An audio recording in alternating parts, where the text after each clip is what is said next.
Pemirsa, dipicu masalah bagi hasil jual tanah, kawanan John Kay menghabisi nyawa Nus Kay di Duri Kosambi, Jakarta Barat hari Minggu kemarin.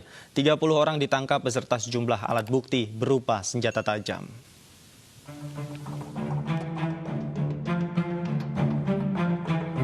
Lagi-lagi John Kay dan kawanannya berulah hingga memakan korban jiwa.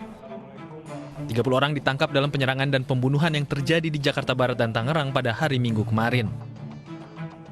Penyerangan serta pembunuhan terhadap korban bernama Nus Kay dipicu karena ketidakpuasan bagi hasil penjualan tanah.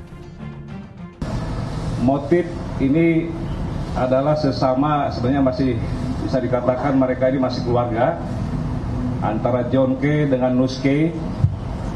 Ini dilandasi ataupun berdasarkan permasalahan pribadi, ya, permasalahan pribadi antara saudara John Kay dengan Nus Kay. Ya, terkait adanya ketidakpuasan dalam hal ini pembagian uang hasil penjualan tanah. Sebelumnya kelompok John Kay memaksa masuk ke salah satu rumah warga di klaster Australia perumahan Green Lake City, Tangerang, Banten, Minggu siang. Kawanan John Kay ini merusak rumah dengan memecahkan kaca. Mereka awalnya menerobos masuk ke dalam perumahan warga dan menodongkan pistol kepada petugas keamanan. Gerombolan John Kay yang ingin keluar perumahan kemudian dihadang petugas keamanan. Namun gerombolan ini justru menabrak petugas sehingga 2 petugas terluka.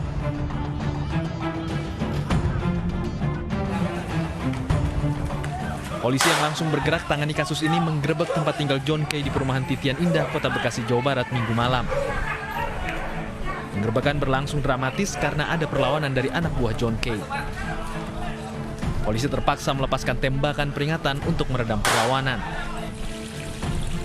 Tak hanya di satu lokasi, sejumlah rumah yang diduga menjadi markas dan tempat tinggal anak buah John Kay juga digerebek. Selain mengamankan John Kay dan anak buahnya, polisi juga menyita puluhan senjata tajam dan plat nomor kendaraan. Pemirsa, untuk informasi selengkapnya kita akan tanyakan langsung kepada Direktur Kriminal Umum Polda Metro Jaya, ada Kombes Pol Tubagus Ade Hidayat terkait penangkapan gerombolan John Kay. Selamat sore, Pak Tubagus Ade Hidayat. Selamat sore, Mas Davi.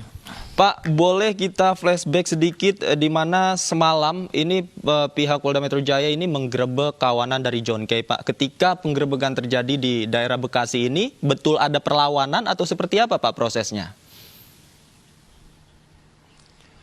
Ya, pada dasarnya perlawanan ada, tetapi tidak terlalu seperti apa. Karena pada dasarnya setiap orang pasti tidak ingin ditangkap. Setiap orang pasti tidak ingin ditangkap oleh pihak kepolisian. Dan kebetulan jumlah mereka dalam satu titik itu cukup banyak. Sehingga dalam rangka mengantisipasi itu semua, akhirnya kita memberikan tembakan peringatan untuk supaya hal ini tidak berkembang lebih jauh lagi gitu. Baik. Untuk ke-30 orangnya ini ditangkap di satu rumah, Pak, atau berbeda rumah, Pak, di Bekasi, Pak? Satu kawasan, tetapi bukan satu rumah. Kebetulan berdekatan saja dan saling berseberangan. Di situ juga ada tempat tinggalnya John Kay, kemudian ada tempat tinggalnya beberapa anggotanya. Dan kemudian juga ada sekretariat yang lokasinya tidak berjauhan dengan lokasi tempat tinggalnya John Kay.